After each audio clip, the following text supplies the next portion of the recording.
요즘에 우리가 살고 있는 대한민국 이 사회를 지배하는 가장 강력한 힘이 무엇일까 생각해 보면요, 두려움인 것 같아요. 두려움. 무언가에 끌리기는 끌리는데 긍정적이고 생산적인 것이 아니라 비생산적이고 비효율적인 두려움에 끌려 사는 사회, 건강하지 못합니다. 특별히 이 두려움 때문에 우리 사회에 일어나는 여러 가지 현상들이, 모습들이 있죠. 특별히 자녀 교육이 그런 것 같아요. 여러분, 자녀 교육을 보면 자녀 교육의 문제에도 이러한 현상이 현저하게 나타나고 있습니다. 부모가 자녀를 교육할 때 어떤 교육이 아니라 닥달하는 수준까지 가는 경우도 있죠. 왜 그럴까? 그러면 그 이유는 무언가를 만들어내기 위한 것이 아니라 무엇이 안 되게 하려고 하는 두려움이 그 근저에 있다는 겁니다. 그러니까 남과 비교해서 뒤처지는 것, 낙오되는 것에 대한 두려움이 부모들의 마음속에 있어서 그 마음이 잘못된 교육의 방향으로 나타나는 것이 아닌가. 부모님들만 그런 것이 아닙니다. 젊은 세대도 마찬가지입니다. 여러분, 이 젊은 세대가 가지고 있는 가장 큰 문제는요, 저는 취업난도 아니고 88만 원 세대도 아니라 두려움입니다. 미래에 대한 두려움, 낙오자가 될까 두려워하는, 앞으로 되어질 인생의 여러 가지 문제들에 대한 두려움에 사로잡혀서 그래서 그들의 미래를 향한 도전도 제대로 해보지 못한 채 그냥 두려움만 안고 살아가고 있는 것은 아닌가. 두려움을 갖고 있는 것은 몇몇 계층만이 아닙니다. 우리 모두들 아닐까요? 특별히 연세가 많으신 어르신들은 제가 만나뵈면 치매에 대한 두려움이 있어요. 나 그렇게 되면 어떡하지? 내가 혹시 병석에 누워서 오래 있으면 어떡하지? 라고 하는 그러한 두려움들 때문에 오늘 우리가 살아가는 우리의 삶의 질이 저하됩니다. 우리나라 인구의 40%가요 계층 상승이 불가능하다고 생각하는 여론조사가 있습니다. 이건 바꿔 얘기하면 아무리 노력해도 더 이상 내가 잘 살 수 있다라고 하는 그러한 소망이 없다고 하는 것인데, 물론 이것은 경제적인 것이나 사회적인 구조가 부익부 빈익빈 빈부 격차나 계급 격차가 더 많이 벌어졌다고 하는 이야기도 됩니다. 그러나 그것보다 더 중요한 것은 그러기 때문에, 이미 그렇게 되었기 때문에 나는 오늘 이렇게 살 수밖에 없고 미래에 대한 소망도 갖지 못한 채 그냥 소망도 접어버리고 오늘 이 속에서 두려움을 안고 살아가는 좌절감이 우리 가운데 팽배해가고 있는 것은 아닌가. 이러한 두려움이 우리 사회를 덮고 있습니다. 이 두려움이 우리로 하여금 이 사회를 더 건강하지 못하게 하는 것은 아닌가. 여러분, 고양이 앞에 쥐라는 말이 있죠. 여러분, 고양이 앞에 쥐를 보면요, 쥐는 본래 뒷다리가 길어서 빨리 달려갈 수 있습니다. 그래서 여러분, 쥐를 잡는다는 게 얼마나 어려워요. 그런데 이 쥐를 잡는 게 고양이죠. 근데 고양이가 쥐를 잡는 이유는요, 사실은 고양이가 쥐보다 빠르기 때문은 아닙니다. 이 쥐라는 놈이 고양이 소리를 들으면 본능적으로 두려움에 사로잡힌대요. 두려움에 사로잡혀서 그래서 부들부들 떨면서 맥을 못 쓴답니다. 두려워서. 그래서 잡히는 거예요. 그러니까 쥐가 고양이를 보면 잡히기 전에 이미 두려움이 그 쥐의 온 몸을 마비시키고 제대로 도망가지 못하도록 만들어버린다는 거예요. 그래서 잡힌다는 겁니다. 오늘 혹시 우리의 모습이 그와 같은 것은 아닌가? 분명히 우리에게 문제가 있어요. 우리에게 여러 가지 넘어야 되는 난관들도 있습니다. 그런데 문제는 그 난관이 문제가 아니라 난관을 보며 우리 마음속을 사로잡고 있는 두려움 때문에 오늘 우리가 그 문제를 해결하려는 제대로 된 시도조차 하지 못한 채 그냥 웅크리고 앉아 있는 것은 아닌가. 유명한 프랭클린 루즈벨트가 그런 얘기를 했죠. 우리가 유일하게 두려워해야 될 것은 두려움 그 자체다. 저는 이 말에 동의합니다. 두려움의 어떤 내용이 아니라 두려움에 대한 두려움, 이것이 오늘 우리 사회를, 그리고 우리의 마음을, 우리의 인생을 더 많은 문제 속으로 몰아넣고 있는 것은 아닌가. 여러분, 두려워하는 사람들의 그 눈동자를 보세요. 정함이 없습니다. 왔다 갔다 합니다. 이곳저곳 두리번거립니다. 그러니까 볼 것을 보지 못하고 들을 것을 듣지 못하니까 제대로 된 판단을 할 수 없는 거죠. 두려움에 사로잡히면 우리 인생이 불행합니다. 오늘 우리가 읽었던 오늘 하나님 말씀도 보면 그 안에 한 두려움에 사로잡혔던 한 사람의 이야기가 나옵니다. 그런데 감사하게도 그 두려움으로부터 어떻게 자유하고 어떻게 승리할 수 있었는지도 오늘 본문에 함께 나오고 있습니다. 오늘 말씀을 통해서 혹시 저와 여러분을 붙들고 있는 두려움이 있다면 그런 두려움으로부터 해방되고 자유하는 놀라운 은혜가 여러분들 가운데 있기를 주님의 이름으로 축복합니다. 자, 오늘 보면 1절을 보십시오. 이렇게 시작합니다. 그 후에 바울이 아덴을 떠나 고린도에 이르러, 이렇게 나와요.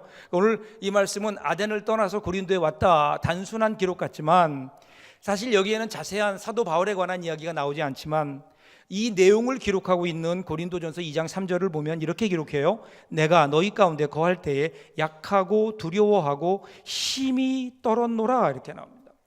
약하고 두려워하고 심히 떨었다. 세 단어는 같은 의미입니다. 그러니까 성경적으로 표현하면 이런 거죠. 내가 떨었고 떨었으니 떨었도다, 그런 거예요. 같은 말입니다. 같은 의미를 3번씩이나 반복한 것은 그만큼 사도 바울의 마음속에 두려움이 있었다는 거예요. 근데 원래 여러분 사도 바울이 이렇게 두려워하는 사람이 아니에요. 마음속에 두려움이 있는 사람이 아닙니다. 복음을 전하다가 돌에 맞아 죽을 뻔했어요. 그런데도 그는 오뚜기처럼 다시 일어납니다. 그리고 나서 뭐라 그래요? 돌에 맞은 것을 마땅한 고난으로 여길 정도로, 그리고 주위에서 걱정하고 두려워하던 다른 사람들을 위로할 정도로 그는 용기 있는 사람이었습니다. 빌립보 감옥에 갇혔을 때에도 그는 거기에서 기도하고 찬송했습니다. 자기는 어려움 가운데 거하면서도 주위에 있는 어려움을 당한 사람들을 보면 그들을 위로했습니다. 힘을 내라고 했습니다. 기뻐하라고 했습니다. 그의 사역을 보면 한 번도 이렇게 두려움 가운데 떨었던 적이 없습니다. 그런데 그가 고린도에 들어가면서는 연약하고 두렵고 떨림 가운데 있었다. 무엇 때문일까요? 무엇이 사도 바울을 이렇게 두렵게 했을까요? 오늘 이 두려움은요, 오늘 고린도에 오기 바로 전 아덴, 그러니까 오늘날의 아테네, 그리스의 수도인 아테네에서 있었던 사역과 연관되어 있습니다. 사실은요, 여러분, 바울이 아테네에 들어갈 때는 자신이 있었어요. 왜 그런가 하면 그는 유대인의 율법에도 능통했지만 그는 헬라 철학과 헬라 문학에도 능통했던 사람입니다. 그러니까 아테네에 들어가니까 자신이 있는 거예요. 그 사람들은 이미 헬라 철학을 알고 있거든요. 그래서 아레오바고에서 그가 했던 그 설교를 보면, 그럼 설교가 정말 철학적이고 논리적입니다. 너희들이 지금까지 믿었던 신들, 그 신이 누군 줄 아느냐? 그 신이 바로 하나님이다. 그분이 바로 예수 그리스도다. 이렇게 증거했어요. 그 설교를 하면서 얼마나 멋있는 헬라 철학 그리고 헬라의 시들을 인용하면서 사도 바울이 설교를 했습니다. 그리고 나서 어쩌면 사도 바울의 마음속에는 자신감이 있었을 겁니다. 내가 다른 곳보다 아테네에 들어가면 내가 이런 설교를 할 것이고, 이런 설교를 하면 더 많은 사람들이 그 설교에 감동하고 그리고 하나님을 믿지 않을까, 더 큰 일들이 있지 않을까, 이러한 자신감과 기대를 가지고 아테네에 들어갔던 것으로 보여집니다. 자, 그런데 어떻게 됐죠? 멋있는 설교이면 틀림이 없어요. 설교를 했어요. 그런데 결과가 없어요. 결과가 지금까지 사역했었던 곳보다 결과가 미미합니다. 그러니까 사도 바울이 여기에서 실망하는 거예요. 좌절하는 거예요. 여러분, 그렇잖아요. 내가 자신 있었는데, 내가 그거 할 능력이 있다고 생각했었는데, 그런데 결과가 좋지 않은 거예요. 여기에 대해서 좌절하는 거죠. 좌절하는 겁니다. 아마 이거 첫 번째 이유였지 않을까. 그리고 또 하나는요, 사도 바울이 자신이 있어서 그랬는지 모르지만 아테네에서 신라와 디모데를 다른 곳으로 보냈어요. 신라는 빌립보로, 그리고 디모데는 데살로니가로 보냈습니다. 아테네부터 함께하는 동역자가 없었어요. 외롭게 있었습니다. 사람이 독처하는 것은 보기에 좋지 않습니다. 혼자 있다 보니 그 두려움이 더 배가 됐지 않았을까. 거기다가 경제적으로도 어려웠습니다. 사도 바울은 원래 선교의 그 원칙이 자비량 선교였죠. 헌금을 받거나 다른 사람들의 도움이 아니라 자기가 돈을 벌어서 그래서 선교를 했습니다. 그 이유 중에 하나는 사람들이 혹시라도 자기를 그냥 돈 벌러 다니는 떠돌이 철학자군, 떠돌이 종교가 정도로 생각할 수 있기 때문에 자비량으로 선교를 했던 거죠. 그래서 그는 장막을 만들어서 생계를 유지했는데, 그런데 경제력이 고갈되게 된 겁니다. 경제적인 문제가 오게 된 겁니다. 그러니까 어떻게 해요? 장막 만드는 일을 할 수밖에 없었고, 그러면서도 틈틈이 사역을 해야 되니까 아마도 그거에서 오는 상대적인 박탈감과 또 하나는 경제적인 어려움으로 인한 피로가 쌓이지 않았을까. 이런 것들이 합쳐져서 그래서 사도 바울로 하여금 두려움 가운데 떨게 했다, 절망하게 했다라는 겁니다. 자, 그런데 이렇게 절망 가운데 있는 사도 바울, 하나님께서 그냥 두시지 않고 감사한 것은 그를 회복시키는 일들이 이제 일어납니다. 2절 3절 보십시오. 아굴라라 하는 본도에서 난 유대인 한 사람을 만나니 글라우디오가 모든 유대인들을 명하여 로마에서 떠나라 한 고로 그가 그 안에 브리스길라와 함께 이달리아로부터 새로 온지라. 바울이 그들에게 가매 생업이 같으므로 함께 살며 일을 하니 그 생업은 천막을 만드는 것이었더라. 자, 여기서 브리스길라와 아굴라라고 하는 부부를 만나게 됩니다. 이것을 만난 것이 복이었어요. 사도 바울 마음속에 가지고 있던 두려움의 일부가 사실은 이 부부를 만나면서 회복되기 시작합니다. 원래 이 브리스길라와 아굴라라고 하는 부부는 로마에서 살던 사람들이었습니다. 그런데 글라우디오 황제 때 칙령이 내렸는데 로마에 있는 모든 유대인들 재산을 몰수하고 쫓아내라, 이렇게 된 겁니다. 그러니까 그때 쫓겨나서 밀려온 곳이 고린도인 겁니다. 그러니 여러분 생각해 보세요. 고린도가 뭐가 좋겠어요? 쫓겨났는데, 밀려왔는데 그들에게 고린도는 상처의 도시였을 겁니다. 그런데 그러다가 사도 바울을 만난 거예요. 사도 바울을 만나서 새롭게 그가 복음을 공부하게 되고 1년 6개월 동안 사도 바울과 함께 지내면서 가장 가까이서 그 당시 최고의 전도자에게 하나님 말씀으로 양육을 받을 수 있었고, 그리고 복음을 위해 헌신하게 되는 새로운 세계를 그는 접하게 된 겁니다. 어쩌면 그들은 로마에서 쫓겨났다고 하는 그러한 아픔이 그들에게 있었을 겁니다. 쫓겨났다고 생각했었는데 돌아보니 그게 아닌 거예요. 고린도에 온 것을 참 잘 된 거예요. 하나님의 인도하심이었던 거예요. 쫓겨와서 정착한 도시가 아니라 하나님께서 인도하셔서 이곳에서 새로운 삶을 살게 하신 하나님의 은혜임을 깨닫게 된 겁니다. 이런 하나님의 계획 속에 보니까 고린도는 사도 바울에게나 브리스길라 아굴라 부부에게는 정말 은혜였습니다. 그들이 만나면서 지치고 힘들었던 사도 바울에게 큰 힘이 되었던 거죠. 하나님의 선물이었습니다. 이 만남으로 인해서 사도 바울은요 서로 힘을 얻게 되고, 그러면서 고린도에서뿐 아니라 앞으로 모든 남은 삶의 여정 가운데 하나님의 은혜를 나누는 귀한 동역자가 되게 됩니다. 이 고린도에서 브리스길라와 아굴라를 만나면서 사도 바울이 다시 복음을 전하게 되는 거예요. 4절 보세요. 안식일마다 바울이 회당에서 강론하고 유대인과 헬라인을 권면하니라. 믿음의 동역자 친구입니다. 스탠톨러라고 하는 분이 행운의 절반 친구라는 책에 보면 친구를 이렇게 소개해요. 행운의 절반은 스스로가, 나머지 절반은 친구들이 만들어내는 것이지.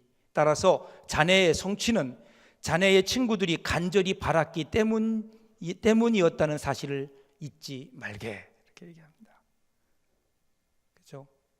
여러분, 인생이 살다 보면 고난이 있어요. 힘든 일이 있어요. 나 혼자 감당하기 힘든 어려움들이 있어요.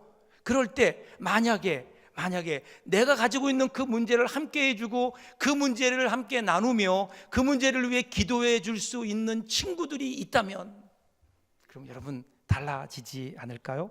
우리 인생의 장에 우리의 인생을 뒤덮어 버릴 것 같은 폭풍우와 먹구름이 몰려온다고 하더라도 내가 사랑하는 가족과 함께 내가 무슨 이야기를 해도 그 이야기를 들어주며 함께 해줄 수 있는 친구만 있다면 우리는 비록 힘들고 어렵지만 두려움 속에 빠지지 않고 여러분 승리하며 살 수 있지 않을까요?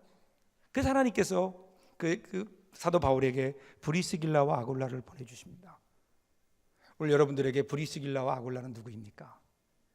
혹시 찾지 못하고 있는 것 아닐까요? 멀리서 찾지 마십시오.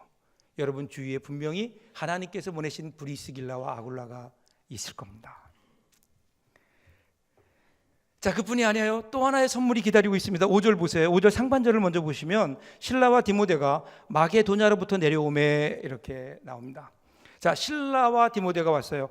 자, 아테네부터 사도 바울은 혼자 있었습니다. 그런데 이제 실라와 디모데가 데살로니가와 빌립보에서 오게 된 거예요. 그들이 온 것뿐 아니라 그들이 오면서 좋은 소식들을 가지고 왔어요. 그 좋은 소식은 뭐냐면 사도 바울이 사역했었던 빌립보와 데살로니가 있던 교회들이 왕성하게 일어나 좋은 부흥하고 있고 왕성하게 일어났다고 하는 좋은 소문입니다. 지금 사도 바울은 낙심해 있거든요. 그런데 사도 바울이 했던 일들, 그가 전했던 복음의 열매들이, 복음의 씨앗들이 자라나서 지금 왕성하게 자라나고 있다고 있는 것만큼, 그 사실만큼 더 큰 위로와 힘이 어디에 있을까요? 거기다가 그들이 올 때 그냥 온 게 아니에요. 헌금을 가져왔잖아요. 물질을 가져왔습니다.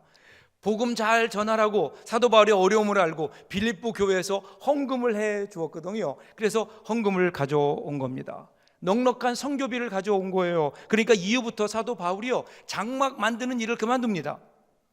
내려놓고 다시 말씀 전하는 일에만 전념할 수 있게 된 거예요. 그래서 이어지는 5절 하반절 보십시오. 바울이 하나님의 말씀에 붙잡혀 유대인들에게 예수는 그리스도라 밝히 증언하니, 이렇게 나온 거예요. 이제부터 정말 하나님 말씀을 전하는 거예요. 사도 바울이 하나님 말씀에 붙잡히게 된 거예요. 이전에는 두려움에만 붙잡혀 있었는데 이제는 하나님의 말씀이 그를 붙잡은 겁니다. 유대인들의 회당을 찾아가서 담대하게 예수를 전합니다. 담대하게 예수를 전하는 거예요. 그런데 유대인들이 이에 대해서 심히 반대하면서 배척하기 시작합니다. 사도 바울에게 회당 출입 금지령을 내립니다. 그 사도 바울이 여기서 또 다시 좌절하게 되는 거예요. 6절 이유를 보시면, 내가 이후에는 다시는 유대인들에 내가 복음 안 전할 거야, 내가 이제 이방인들에게 복음을 전할 거야, 이렇게 거의 저주에 가까운 한탄을 할 정도로 좌절하게 됩니다. 아마도 그의 마음속에 있었던 여전히 남아있는 그 두려움의 뿌리 때문이 아니었을까요? 야, 여기서는 안 되겠구나, 역시 안 되겠구나, 여기서는 복음을 전하기 어렵겠구나, 그렇게 생각하게 된 겁니다. 그렇죠?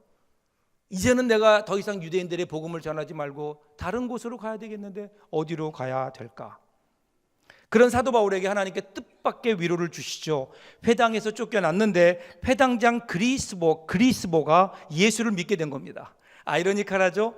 그 회당에서는, 유대인 회당에서는 쫓겨났는데 사람들이 거기에는 더 이상 오지 말라고 했는데 그 회당을 책임지고 있는 회당장이 예수를 믿은 거예요. 그런데 이것이 사도 바울에게는 큰 위로가 되지 않았던 것 같습니다. 마음속에 여전히 두려움이 있어요. 완전히 회복되지 않는 겁니다.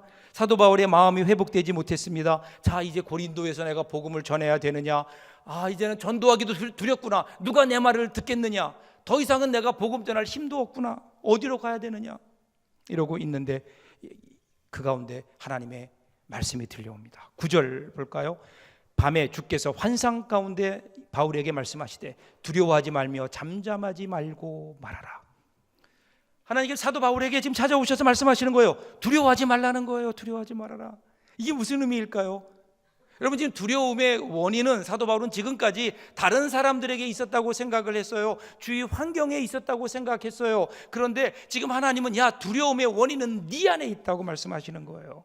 사도 바울이 얼마나 자신이 있었어요. 자신만만했거든요. 자신의 철학으로, 자신의 어떤 철학적인 논리로 사람들을 설득해서 예수님께로 나오게 하면, 예수를 믿게 하면 그러면 얼마나 멋있겠는가. 그런데 그게 문제였다니까요. 그게 사도 바울의 이 두려움의 원인은 어디에 있는가 하면 자기의 능력을 의지하는 데 있었다고요. 자기의 능력.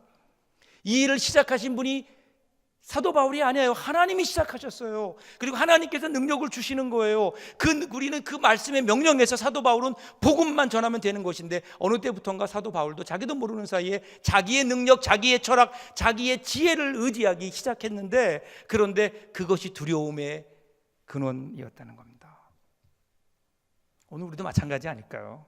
여러분, 제가 목회하다 보면 많은 분들이 그래요. 목사님, 저는 자격이 없어서 그만하겠습니다. 구역장 자격도 없고요, 또 교사 자격도 없고요, 성가대 자격도 없고요.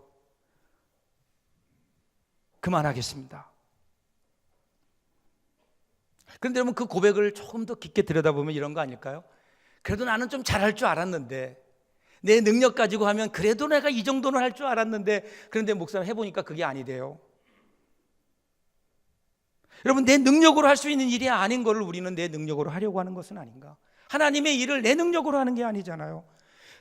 결론은 하나님의 은혜를 힘입지 않았기 때문에 그런 거예요. 하나님의 은혜. 여러분, 정말 우리들이 기억해야 될 것이 이거 아닐까요?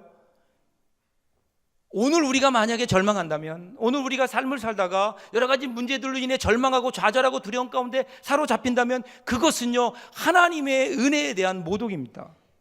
우리의 삶을 은혜로 인도하신 하나님, 그 하나님께서 여전히 우리를 붙들고 하나님의 은혜 가운데 우리를 인도하고 계신데, 하나님의 은혜는 뒤로 한 채 내 능력만 생각하다가 내가 절망하고 내가 좌절한다고 하면, 그러면 하나님의 은혜는 헛된 게 되는 거 아닐까요?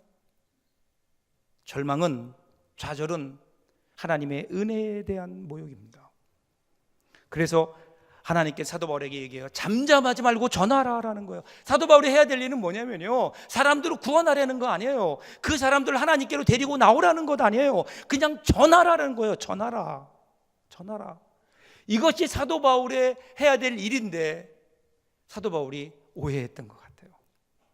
여러분, 전도학에서 전도의 가장 큰 방해물이 뭐냐? 그러면 두려움이라고 해요. 어떤 두려움인가 하면 결과에 대한 두려움. 내가 이 복음을 전했을 때 저 사람이 안 받아들이면 어떡하지? 이런 것에 대한 두려움. 근데 여러분, 전도는요, 그 영혼을 내가 구원하는 게 아니잖아요. 우리가 해야 될 일은 어디까지인가요? 복음을 전하는 일입니다. 그 사람이 내가 전하는 말씀을 듣고 복음을 듣고 과연 그 사람이 예수 믿을까? 그건 하나님의 걱정이라니까요. 하나님이 하실 일이라니까요. 우리가 해야 될 일은 복음을 전하는 겁니다. 복음을 전하는 것. 우리 중에 그런 생각들이 분명히 있어요. 생활의 본을 보여야 예수를 전도할 수 있다. 저도 거기에 동의합니다. 필요한 일입니다. 그런데 지난 주간에 주일 말씀을 준비하면서 이런 깨달음이 있어요. 그런데 혹시 그게 나의 교만은 아닐까? 그게 나의 교만은 아닐까? 내가 얼마나 내가 거룩하게 살 수 있다고? 혹시 나의 교만과 두려움이 그 가운데 숨어 있는 것은 아닌가? 나의 깨끗함, 나의 거룩함을 보여주는 것, 여러분, 그것으로 과연 전도가 가능할까요? 성경은 복음 전하는 전도라고 하는 것을 예수 그리스도의 이름을 우리의 입으로 선포하는 것이지 우리의 삶을 보여주는 거라고 얘기한 적이 없어요. 만일에 그렇다면 우리 가운데 누가 복음을 전할 자격이 있겠습니까? 그런데 그러다 보니까 자꾸만 그것이 우리의 복음 전하는 일을 맡고 있는 것은 아닌가? 허물이 있다고요? 죄 가운데 있다고요? 성경은 그것에 대해 얘기하지 않습니다. 허물이 있는 그대로 복음을 전파해라. 이것이 오늘 성경에서 얘기하는, 우리에게 말씀하시는 명령 아닐까요? 나는 부족한 것도 많고요, 아는 것도 없어요. 그럼에도 불구하고 더 부족함이 없고, 그리고 아는 것이 많은 사람들에게 복음을 전하는 것이 오늘 그리스도인들의 사명이라는 겁니다. 가난하다고요? 가난하지만 가난함 그대로 가지고 부자들에게 가서 복음을 전할 수 있는 사람들이, 여러분, 예수 믿는 사람들 아닐까요? 비록 그 사람들이 너나 잘 믿어, 그럴 수도 있지만 그것과는 상관없이 복음을 전해야 되는, 복음은요, 우리의 말을 통해서 전달됩니다. 우리가 예수 믿으라고 하는 그 말 한마디에 숨어있는 하나님의 놀라운 섭리가 있는데, 오늘 혹시 우리가 그것을 놓치고 있는 것은 아닌가? 사도 바울이 지금 그것 때문에 두려워하고 있다고요. 자기의 능력의 부족함만을 가지고 두려워하며 당연히 전해야 되는 복음을 전하지 못하는 거예요. 그런 사도 바울 향해서 복음 전하라는 거, 10절 보세요. 내가 너와 함께 있음에 어떤 사람도 너를 대적하여 해롭게 할 자가 없을 것이니 이는 이 성 중에 내 백성이 많음이라 하시더라. 위로의 말씀이에요. 굉장한 말씀 아니에요? 뭐라고 말씀하세요? 이 성 안에 내 백성이 많다.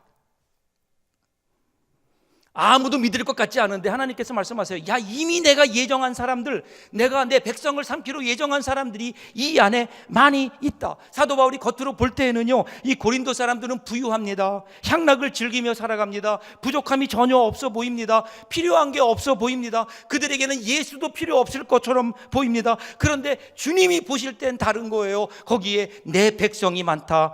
하나님의 복음을, 예수 그리스도의 복음을 들어야 될 사람이 많다는 거예요. 고린도를 향해서 이 성에 내 백성이 많다. 너를 보지 말고 백성들을 보아라. 여러분, 이게 얼마나 감사해요. 힘을 내어라. 힘을 내어라.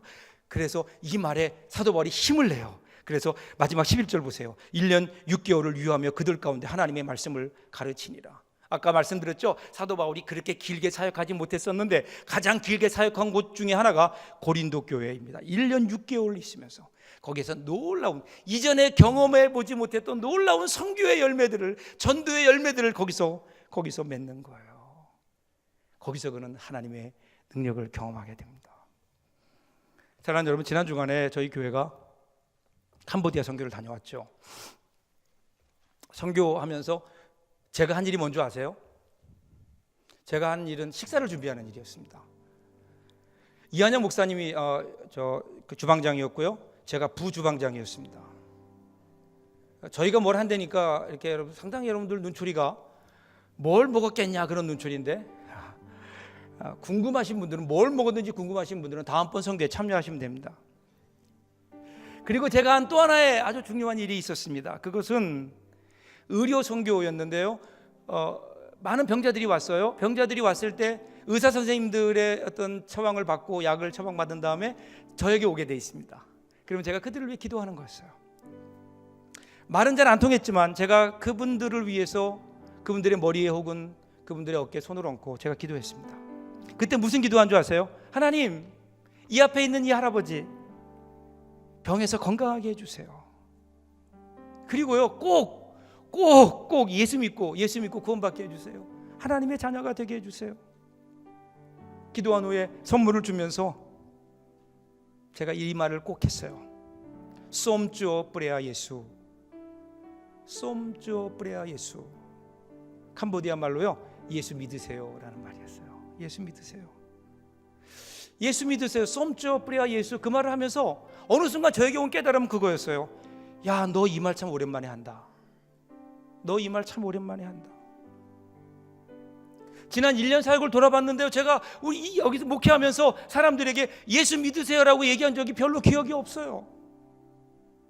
별로 기억이 없어요.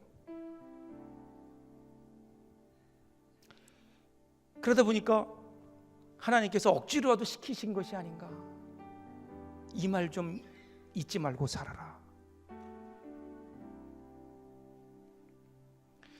어느 때부터인가 전도에 대해서 많은 생각은 해요. 어떻게 전도할 것인가 생각은 하는데 정작 해야 되는 예수 믿으세요, 예수 믿으세요. 이 말은 우리가 놓치고 있는 것은 아닐까.